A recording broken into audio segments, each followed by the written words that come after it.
Nono Antonio bilang kapan kamu akan mengambil alih perusahaan? Nonomu mau pensiun, ucap Arik pada Atshan saat ia memanggil putranya itu ke ruang kerjanya. Setelah semua orang kembali beristirahat, Arik duduk di meja kerjanya sedangkan Atshan berdiri. Tadinya, Papa bilang akan segera menyerahkan perusahaan itu untuk kamu secepatnya. Tapi, Papa urungkan. Kamu ternyata belum pantas menjadi seorang pemimpin perusahaan. Tidak menghargai orang tua yang sudah memberikan kamu kepercayaan. Atshan terdiam karenanya. Tidak menghargai uang yang di matamu hanyalah sebuah nominal yang bisa dihamburkan sesuka hati. Tanpa kamu tahu kalau sen demi sen uang itu Papa raih dengan susah payah. Lagi-lagi Atshan hanya terdiam mendengar ucapan ayahnya. Bagimu, Some adalah sebuah perusahaan online shop yang sukses yang bisa memberikan pundi-pundi uang tak berseri. Tapi bagi Papa, Some adalah bagian dari hidup ini. Some adalah saksi dan hasil dari sebuah perjuangan di mana Papa, antara hidup dan mati, mempertahankan pernikahan dengan Mama. Ucap Arik menahan kekesalan pada putranya dan malah teringat akan betapa susahnya ia meyakinkan Antonio dulu. Papa mencintai Some karena itu adalah bentuk cinta Papa untuk Mama dan Papa tidak ikhlas sedikitpun kalau uang dari Some kamu berikan untuk bandar judi. Kali ini Atshan membela. Ia terkejut dengan penuturan ayahnya. Bandar judi. Siapa bandar judi? Ia memang membelanjakan uangnya untuk sang kekasih, Alea. Tapi Alea bukan bandar judi. Alea bukan bandar judi, Pak. Arik menoleh pada putranya yang dengan suara masih takut-takut, menjawabnya. Arik menaruh kedua tangannya di atas meja lalu menatap tajam putra keduanya itu. Apa barusan saja kamu menyela ucapan Papa? Tanya Arik dingin yang membuat Atshan serba salah. Maksud aku, Pak, Alea sama sekali bukan bandar judi. Mungkin Papa salah orang. Atau orang yang ngadu ke Papa itu cuma cari muka aja. Aku tahu siapa Alea, Pak. Dia gadis baik-baik. Aku kenal sejak kami masih sekolah. Tidak ada perempuan baik-baik yang mau Papa tiduri tanpa ikatan pernikahan. Ucapan Arik seketika mendiamkan Atshan yang ngotot membela Alea. Arik meminta maaf pada Viana dalam hati karena Viana adalah sebuah pengecualian. Ia tetap wanita baik-baik dan terhormat di matanya. Papa pernah muda, Atshan. Bahkan Papa lebih buruk dari kamu dulu dan kami tidak menyangka, kamu mengulang keburukan Papa. Kami sangat kecewa sama kamu. Ucap Arik mengintimidasi. No, Papa. Kami melarangmu menemui perempuan itu lagi. Atshan membulatkan matanya. Ia mencintai Alea. Tak mungkin ia sanggup berpisah dengan wanita yang sudah 3 tahun ini mendampinginya. Pak, aku mencintai Alea. Gak mungkin kalau seluruh rekening dan fasilitasmu Papa cabut. Untuk sementara kamu gak boleh ke kantor dan hanya fokus kuliah aja. Pak, tanya Atshan sedikit lebih kencang suaranya pada Arik karena kaget akan keputusan ayahnya, sampai membuat Arik terkesiap. Atshan sendiri terkejut akan nada bicaranya yang tinggi barusan. Ia kalut dan bingung tapi tetap takut pada ayahnya dan hanya bisa menunduk tak berani membantah. Arik tak bisa dibodohi. Wanita yang menjerat putranya kini dalam kenikmatan dunia adalah wanita yang pintar dan cinta yang membuai akan hilang seiring dengan hilangnya uang Atshan. Pria 21 tahun itu hanya bisa berjalan lunglai keluar dari ruangan Arik. Diblokir. Seluruh tabungan dan asetnya. Adalah sebuah mimpi buruk. Ia butuh seseorang untuk menceritakan keluh kesahnya. Namun kemana? Alea sama sekali sulit dihubungi. Alea, Atshan berdecak. Kiranya siapa orang yang tega memfitnah kekasihnya itu? Bandar judi. Atshan sudah mengenal Alea dan Hilda. Tak ada yang mencurigakan dari keduanya apalagi sampai berjudi. Tama. Nama orang yang terlintas dalam pikirannya. Hanya Tama. Ia pasti yang mengadu pada orang tuanya yang tidak-tidak. Alea pernah bilang kalau Tama menyukainya, Tapi Alea tidak menggubris, dan mungkin ini adalah alasan dari Tama untuk mengadukan hal yang tidak-tidak tentang dirinya pada orang tuanya. Sialan. Atshan yang kesal, memutuskan kembali ke kamarnya, namun ia melihat dari atas tangga, Fiana sedang makan malam bersama dengan Seva, Lingga, dan Arash. Mereka makan masakan yang dibawa oleh Seva dari rumah Francisco Totti tadi. Terlihat kalau Fiana sangat menyayangi Seva. Kalau kamu berbuat hal-hal yang menyakiti Seva lagi, Mama gak akan maafin kamu, Bang. Teringat ucapan sang ibunda saat tadi sebelum ia menemui ayahnya di ruang kerjanya. Atshan tersenyum miris dari atas pembatas lantai 2 ini. Seva, dari mana ia berasal? Kenapa tiba-tiba datang dan mengambil perhatian serta cinta kasih Mama? Siapa dia? Apa benar cuma anak angkat Mama? Mama punya banyak anak angkat, tapi kenapa hanya Seva yang masuk ke rumah ini?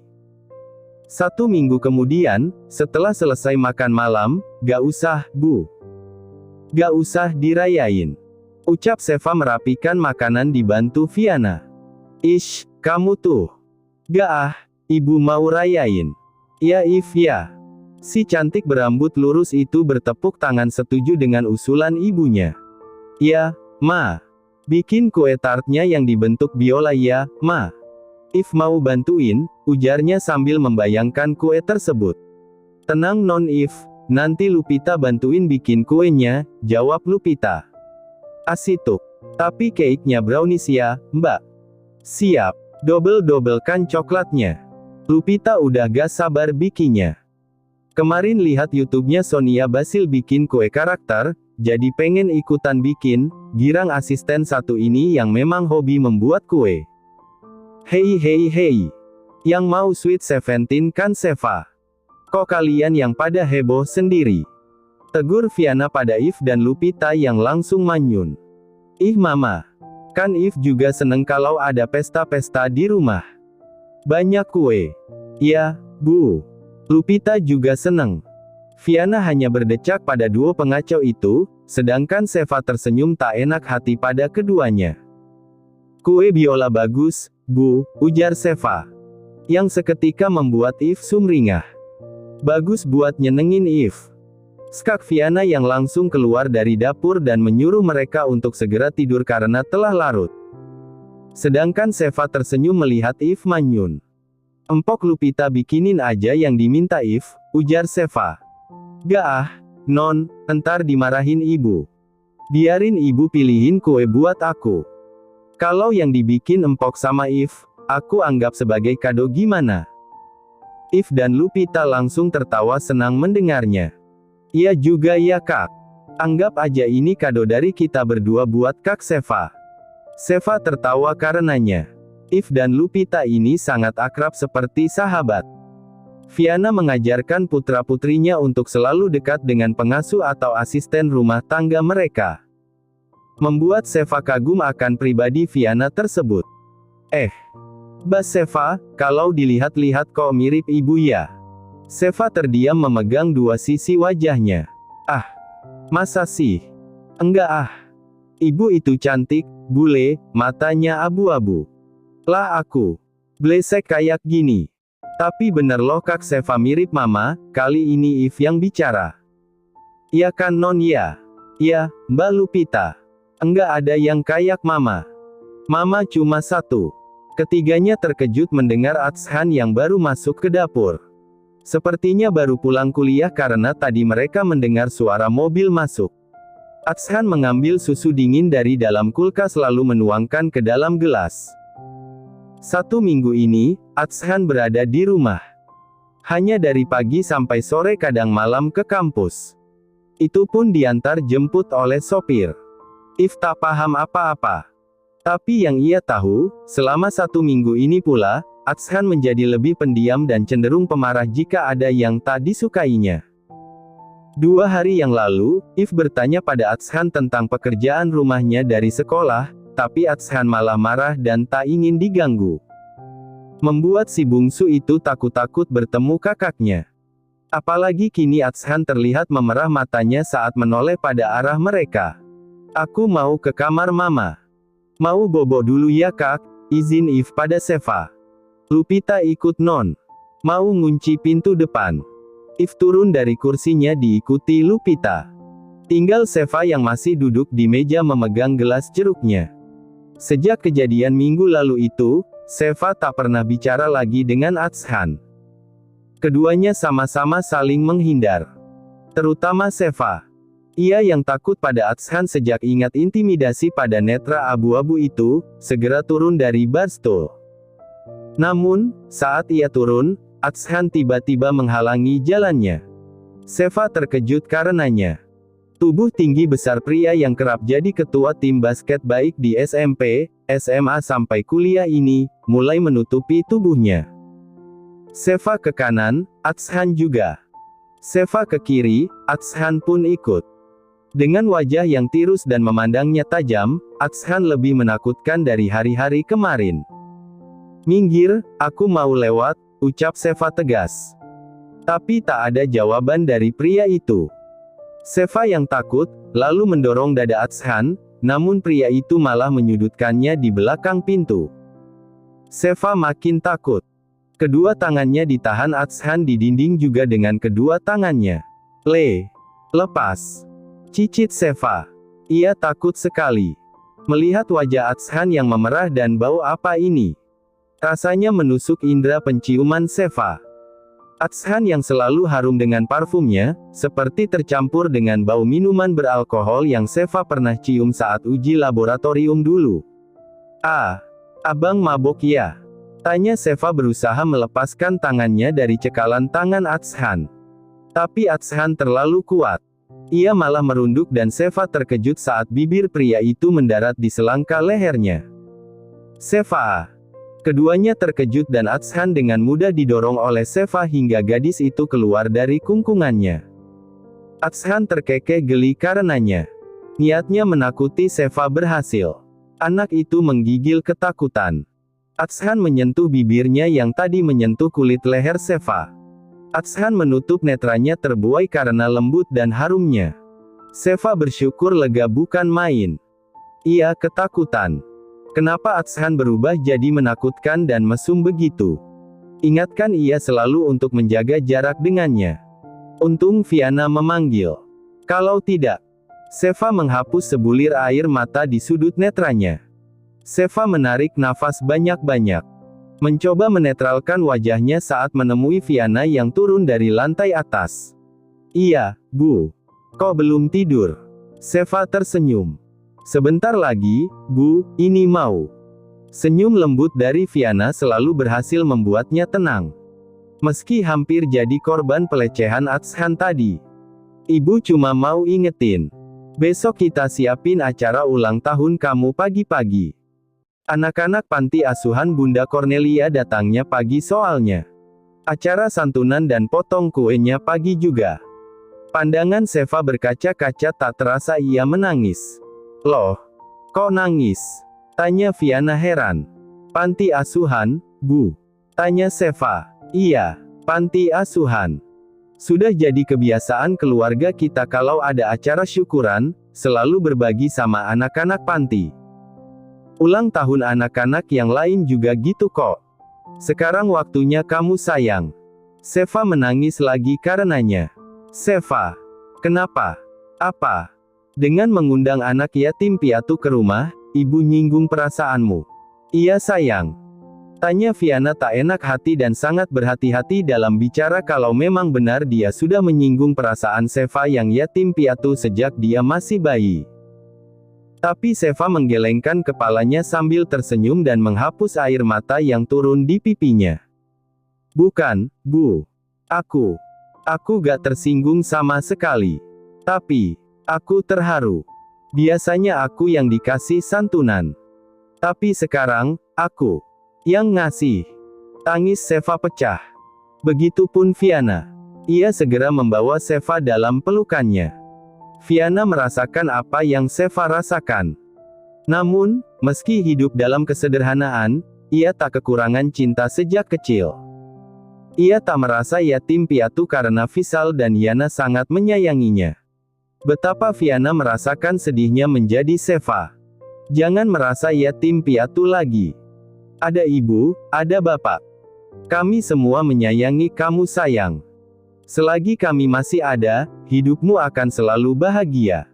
Ibu jamin itu. Ibu janji akan selalu membuatmu bahagia. Ibu janji. Ucap Fiana dalam dirinya. Meski janji itu sebenarnya ia ucapkan belasan tahun yang lalu di depan pusara Wanda. Kalau ia akan menyayangi Seva dan membahagiakannya. Ibu menyayangimu, nak. Seva mengangguk. Seva juga, Bu. Seva sayang. Ibu. Hubungan emosional yang terjalin antara kedua wanita cantik ini dilihat oleh Atalarik dari atas lantai 2. Ia tersenyum melihatnya. Seva berada di tempat yang tepat saat Fiana memutuskan untuk merangkulnya.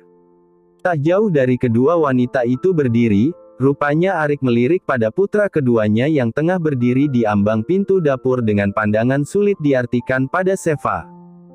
Pandangan itu. Arik menggelengkan kepalanya. Semoga ini bukanlah apa yang ia pikirkan.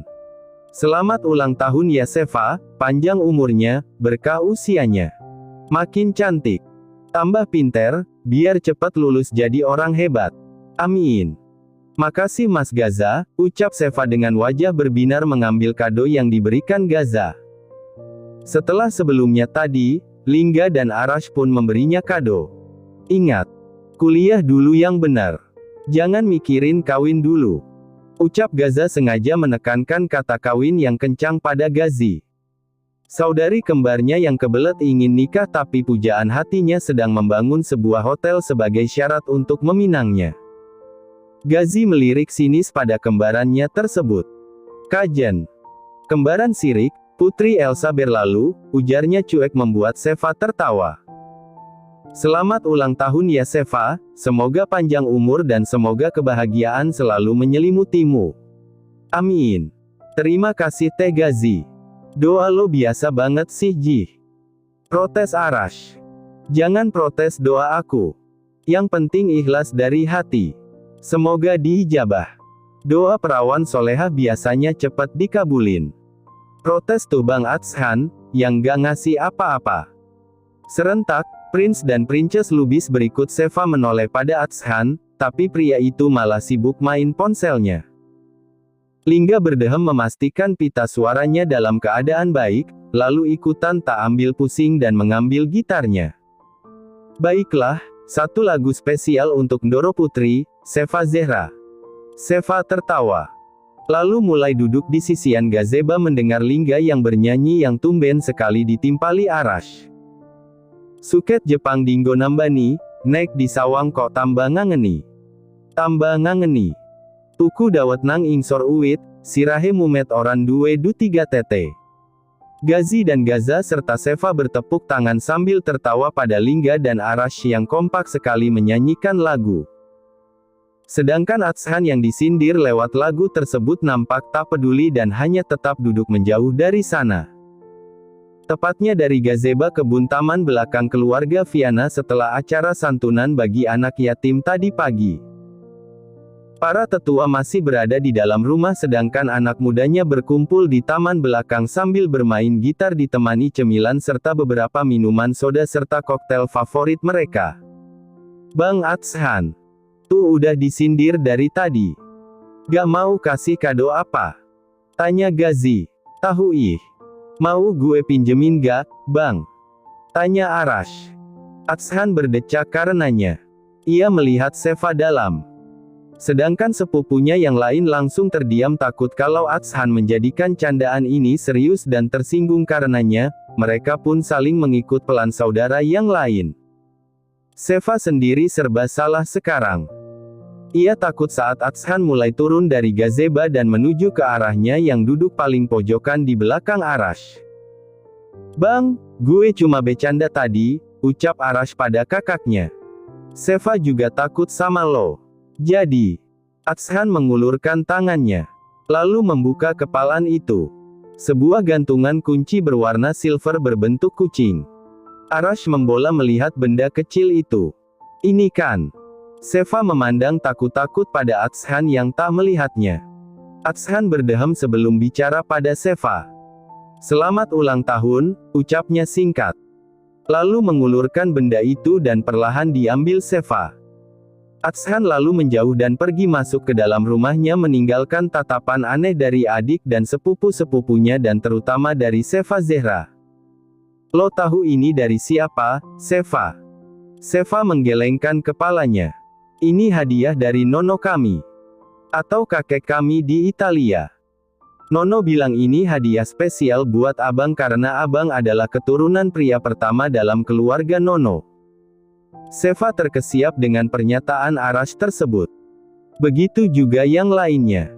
Sedangkan Arash berpikiran lain. Ia sangat menginginkan benda itu sedari kecil dan tidak pernah diberikan oleh Atshan. Karena sangat bernilai. Sedangkan kakaknya begitu dengan mudah memberikannya pada Seva bukan masalah materi yang tersimpan dalam gantungan kunci tersebut, tapi historinya dan dengan begitu mudahnya dilepas oleh sang kakak. Ada apa dengan perasaan kakaknya tersebut? Untuk Seva,